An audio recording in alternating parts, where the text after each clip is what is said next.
When 9 scouts vanished from Camp Cedarbrook in the summer of 1985, the official story said they'd simply run away together. But 22 years later, a ranger uncovered a hidden shelter deep in the Cook County woods. Inside were 9 faded scout sashes nailed to the wall, broken whistles scattered on the floor, and a torn handbook with a single line scratched in shaky letters. He said we'd be safe. Before we go any further, if this is your first time here, we'd love for you to hit that subscribe button and turn on notifications. Your support means the world and helps us bring you even more powerful stories. Stick with us until the end, and if this mystery moves you, share your thoughts in the comments and pass it along to a friend. Let's begin. It was the summer of 2007 when a park ranger named Daniel Hurst took his usual patrol through a forgotten stretch of Cook County forest just outside Chicago. By then, the old scout camp was nothing more than a ghost on county maps, abandoned after years of neglect, swallowed slowly by weeds, vines, and silence. Most people avoided it. Daniel didn't. He walked those trails like clockwork, every creak of the branches and sway of the grass familiar to him. That morning, though, something felt off. The air was heavy, damp like a cellar. His boots sank slightly into soil that shouldn't have been soft. He followed the curve of an overgrown path, brushing aside brambles with his gloved hand. That's when he noticed it. Half hidden beneath a tangle of ivy, the warped outline of an old shelter. Its wooden beams sagged like tired shoulders, roof half collapsed, the entrance barely holding. Daniel crouched low, gripping his flashlight, and pushed inside. The smell hit first, rot mixed with rust, the kind of odor that clung to the back of your throat. Dust swirled in the beam of his light, like 1,000 tiny insects rising to attention. The interior looked frozen in time.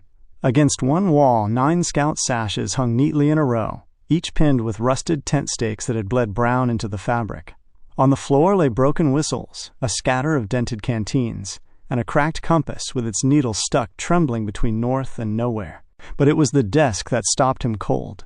Wedged in the far corner, warped from damp, it held a single object, a torn scout handbook, its cover curled and blackened with mold.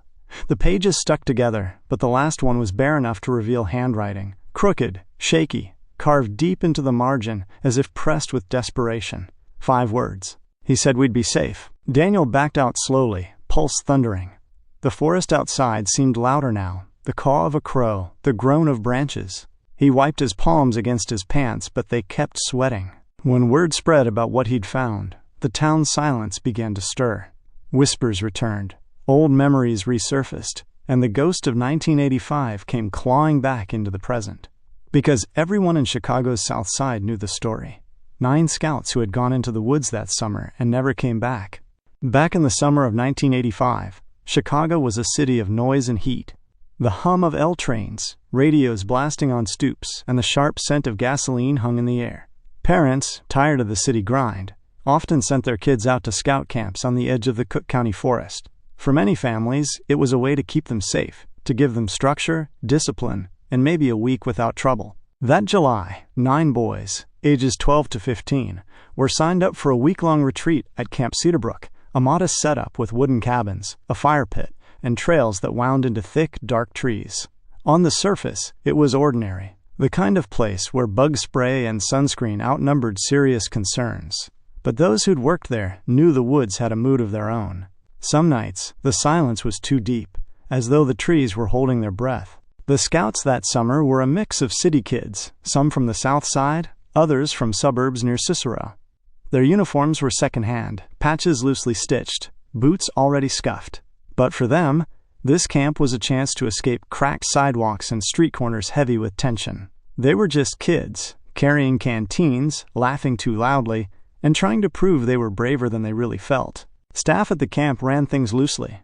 Counselors were older teens themselves, more interested in gossip than supervision. A few adults oversaw schedules, but by nightfall, the boys were often left to their own devices.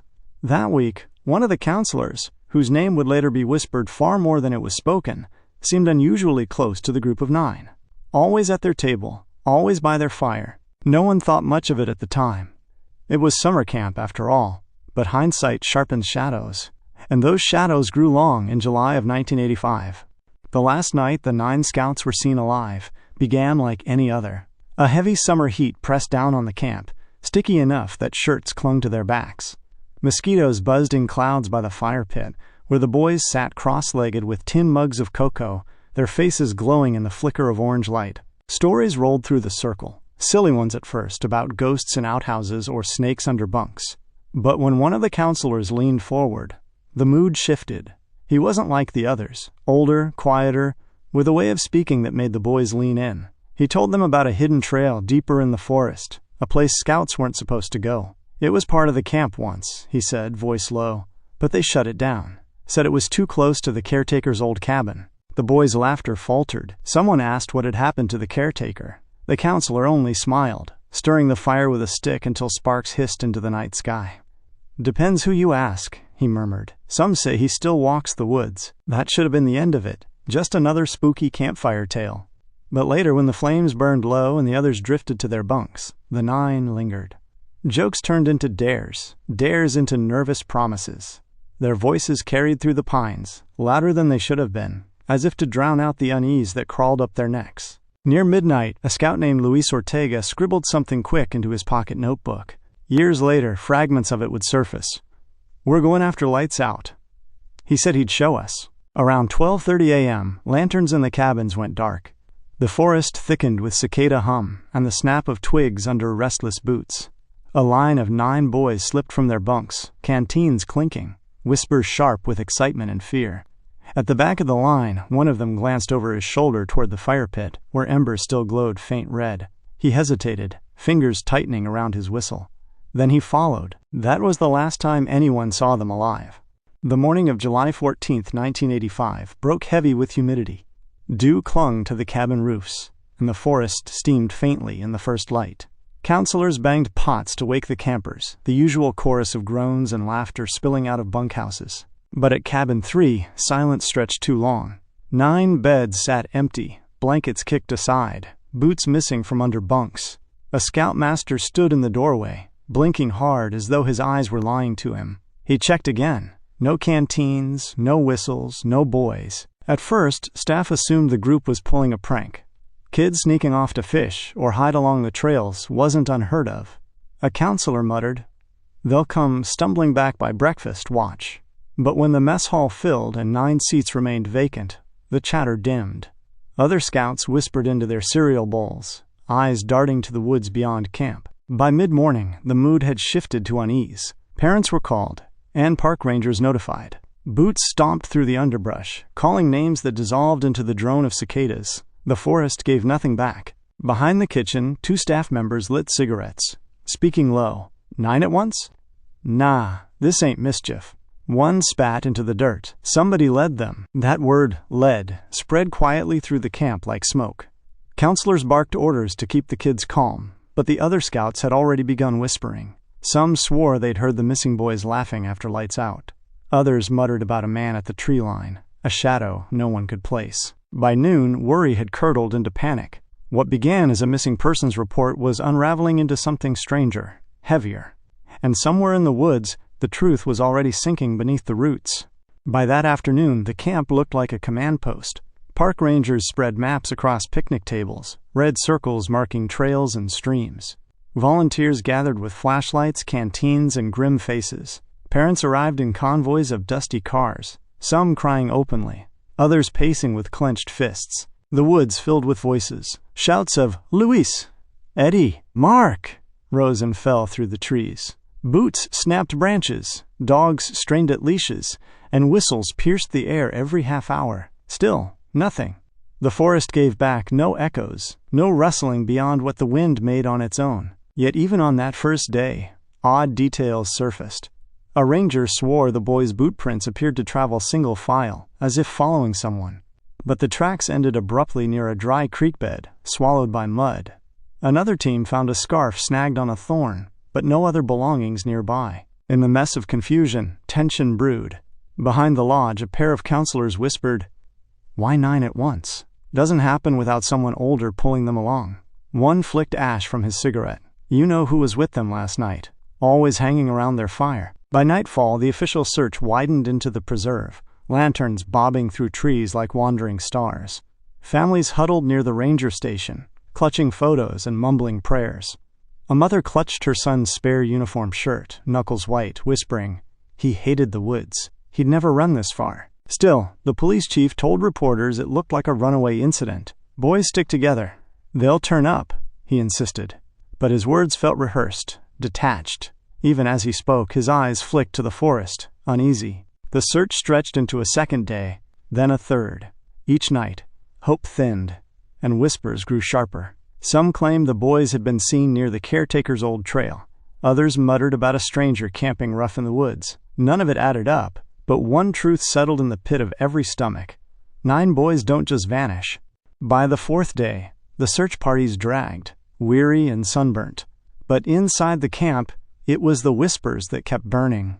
The younger scouts couldn't stay silent. At the mess hall, voices cracked as they traded fragments of what they'd seen the night before the 9 vanished. One boy swore he saw the group slip out past midnight, single file, lantern light bobbing faint in the trees.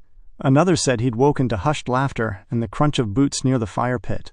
And then came the strangest claim, a figure, tall and thin, standing just beyond the tree line, half lit by the dying embers. I thought it was a counselor, the boy whispered, eyes darting, but when I blinked, he was gone. The counselors tried to shut it down. Kids imagine things when they're scared, one snapped. But the stories wouldn't die. Around the cabins, huddled groups of boys muttered about a man with a wide-brimmed hat, about the caretaker whose cabin had been abandoned years earlier. Even the parents picked it up. By the ranger station, 2 mothers spoke low, glancing toward the woods. You heard what they said, right? About someone walking with them? One mother shook her head hard. Don't say that. It'll break us. But the rumors had already taken root. Whether it was a counselor, a stranger, or some ghost of the camp's past, the story of the 9 boys shifted. They hadn't wandered. They hadn't simply run. They had been led. And in that silence, the forest seemed almost to agree, its shadows holding the shape of someone just out of sight. By the end of the first week, tension had boiled into something the authorities could no longer ignore. The press had arrived, cameras flashing outside the camp gates, reporters scribbling notes as families huddled under the shade of trees. Questions flew faster than answers. Where are the 9? Why has nothing been found? Why so many at once? The Cook County police chief finally stepped forward, flanked by camp directors. His voice was stiff, rehearsed. At this time, he declared, we have reason to believe the boys left camp voluntarily. Evidence suggests they may have attempted to reach the city.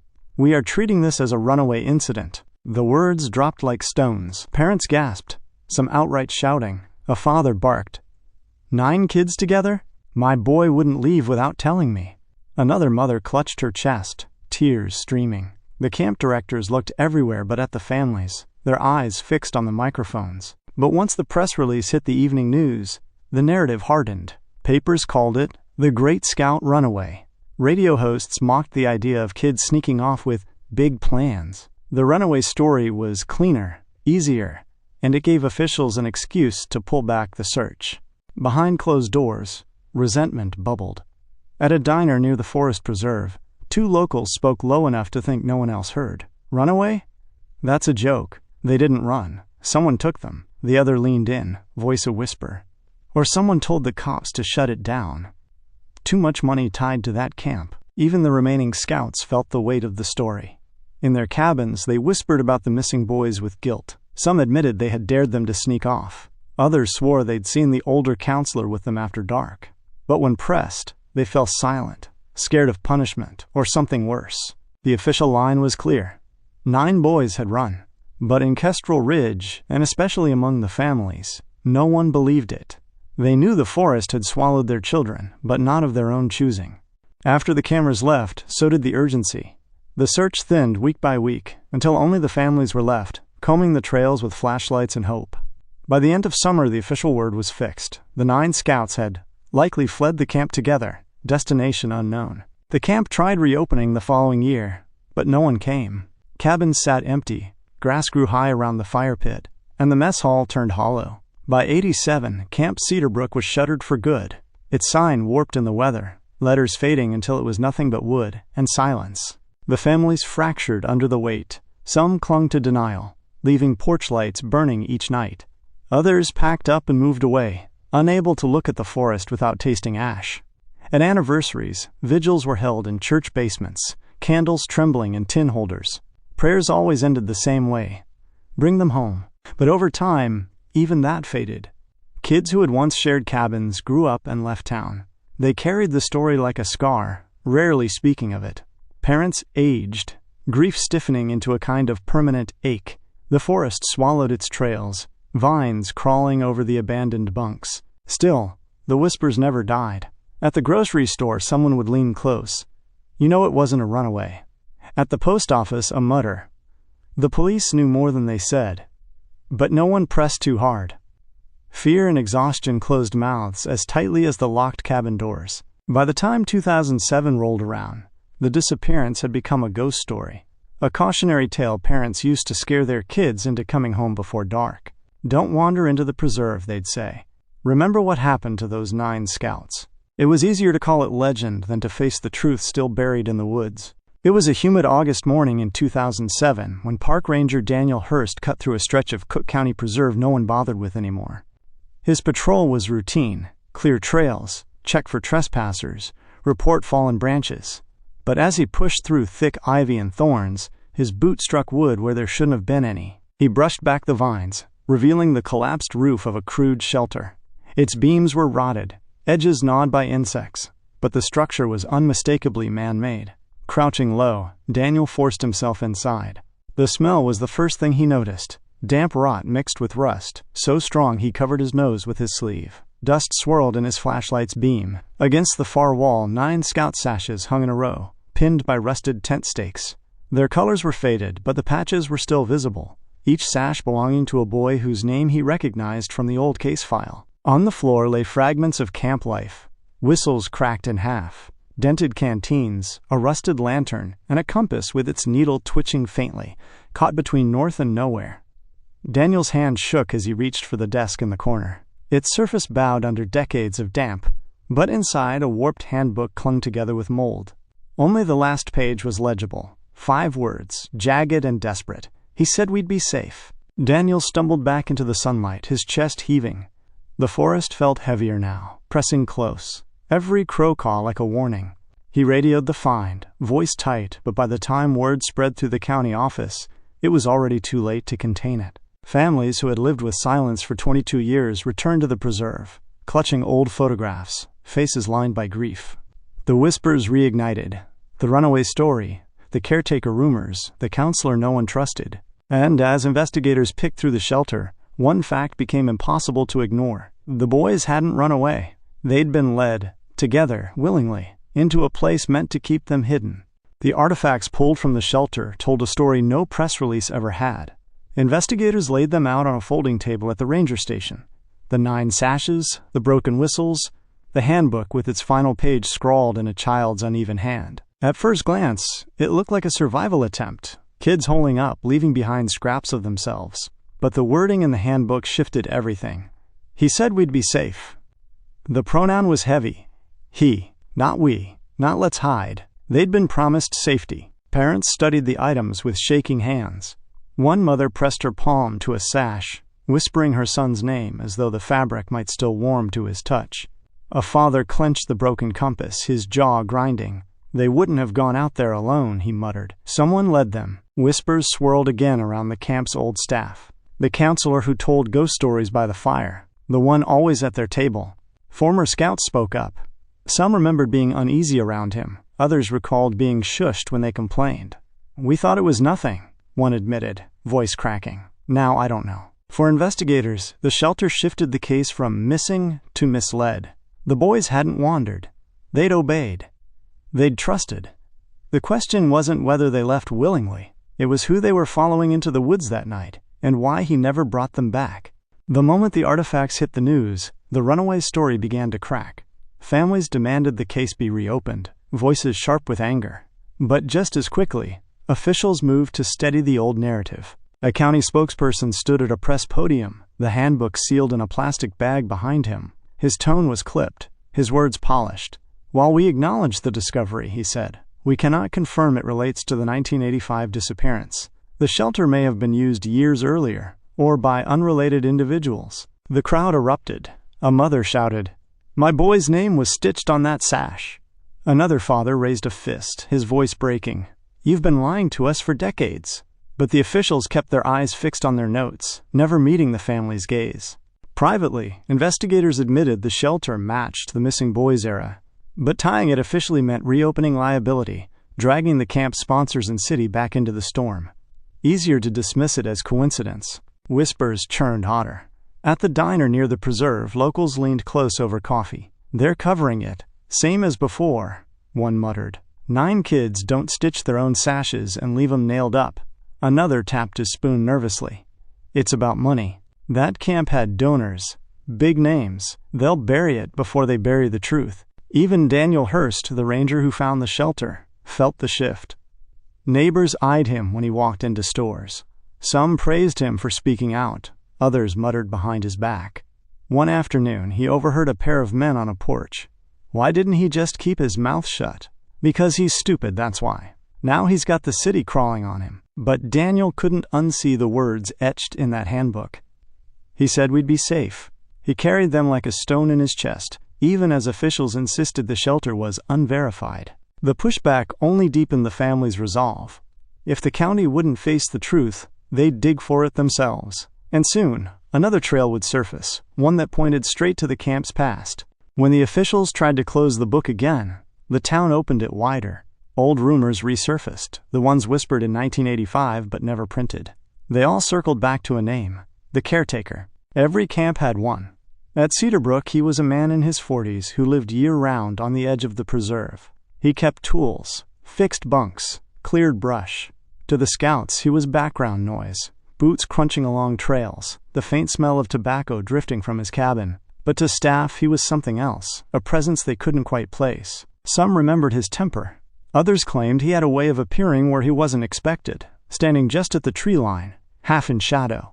And then there were the counselors who admitted, quietly years later, that they'd heard the boys talk about him. One recalled Luis Ortega scribbling in his notebook.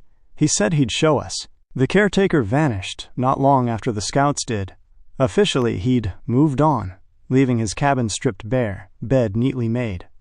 But locals doubted it. Men don't vanish with 9 boys by accident, one shopkeeper muttered decades later. Somebody made sure he walked away, one way or another. In 2007, when the shelter was found, the caretaker's name slipped back into every conversation. Some said he had been seen in another county, working odd jobs under a different name. Others swore he never left those woods, that the forest itself had taken him, same as it had the 9. For the families, the trail was suddenly less about if someone led the boys, and more about who. And every clue kept pointing back to the same shadow, one the camp had tried to erase the moment the gates were shut. The breakthrough came not from the county, but from the families who refused to let go. One father, digging through an old trunk of Scout memorabilia, uncovered a photograph taken at camp in 1985. In the faded print, the 9 missing boys stood grinning around a picnic table, and behind them, half in frame, was the caretaker, his eyes fixed on the lens, not smiling, as though caught in the act of watching. When the image was shown to former staff, recognition was immediate. "That's him," one counselor whispered, throat dry. He was always with them that week. Investigators cross-referenced the photo with the shelter. Among the artifacts pulled from its walls was a hammer stamped with the camp's property mark. On its handle were faint initials, etched crudely: H.L. The caretaker's name was Henry Lowell. Slowly, the threads tied together. Luis Ortega's notebook had mentioned, "He said he'd show us." The handbook from the shelter ended with, "He said we'd be safe." And the sashes nailed to the wall, lined in perfect order, mirrored the way a scoutmaster might display uniforms. These weren't random details. They were deliberate. Families sat in the ranger station, staring at the evidence, their grief sharpening into rage. "They followed him," one mother hissed. "They trusted him." Another father slammed his fist on the table, "And he led them to that place." Why? Why would he do it? Theories spiraled. Some believed Lowell had suffered a break, that isolation in the woods twisted him. Others whispered about something darker, a secret known by camp directors, a reason they erased his name from records so quickly. And then came the most damning discovery, a maintenance log recovered from county storage. Dated 2 days after the disappearance, it listed repairs on a storage shelter deep in the preserve. The signature at the bottom was Henry Lowell's. The runaway story collapsed under the weight of those words. The boys had not wandered into the woods on a dare. They had been led into a shelter meant to trap them, signed into existence by the caretaker himself. It was an aging officer, long retired, who finally cracked the silence. He was in his 70s when a reporter tracked him down in 2008, asking about Cedarbrook. At first he refused, shaking his head, saying only, "That case ruined me." But after a pause he added, "They told us to shut it down." And I did. His words spilled out in fragments. Back in 1985, he and his partner had been the first to find the caretaker's cabin. On the table sat a ledger of supply runs, notes about lumber, even scraps of fabric that matched scout uniforms. He swore he wanted to push harder, to tie it directly to the 9 missing boys. But before he could file the report, higher-ups ordered him to stop. They said it was too big, too messy. Sponsors, donors, the city, everyone had money tied to that camp. If we made the caretaker the villain, Cedarbrook's reputation would sink. So we buried him, and we buried the case. His hands shook as he spoke. I signed my name to lies. Called it a runaway. That's what haunts me. The families, hearing this, erupted with fury. One mother shouted into cameras, "You let my son vanish to save a camp sign?" Another wept openly, clutching the photo of her boy in uniform. The officer could only bow his head. For 2 decades the cover-up had worked. But now, with the shelter uncovered, the handbook revealed, and the confession recorded, the walls finally buckled. What had once been framed as mischief was exposed for what it was. A crime buried under paper, money, and silence. When the truth could no longer be denied, the county was forced to act. For the first time since 1985, the families were called together, not for a vigil, not for another empty briefing, but to receive what remained of their children. The 9 sashes, carefully cleaned of rust and dirt, were returned one by one. Parents and siblings clutched them like relics, tears staining the faded fabric. A memorial was built at the old camp gates, the sign restored but not to celebrate Cedarbrook. Instead, brass plaques were fixed with the names of the 9: Luis Ortega, Eddie Grant, Marcus Howell, Jonah Price, David Kessler, Ramon Alvarez, Thomas Burke, Leo Kim, and Samuel Wright. For years their names had been whispers. Now they stood etched in metal, unerasable. The campgrounds themselves were left to the forest, cabins collapsing under vines, fire pits choked with weeds. But on the day of the dedication, hundreds gathered, their voices rising as one. Candles flickered against the dusk, and for the first time in decades, people spoke of the boys without fear of being shushed. Yet even in that reckoning, questions lingered. Where exactly had Henry Lowell gone? Some swore he was buried by the woods themselves, others that he lived under another name in some far-off county. And what of those who silenced the case? Would they ever be held accountable? Or had the passage of time already sealed their immunity? For Ranger Daniel Hurst, the man who stumbled on the shelter, the memory never left. He admitted in interviews he still dreamed of the handbook, those 5 words scrawled into its margin. He said we'd be safe. And that is where the story leaves us. 9 boys, gone in a single night, led by someone they trusted into a place meant to hide them.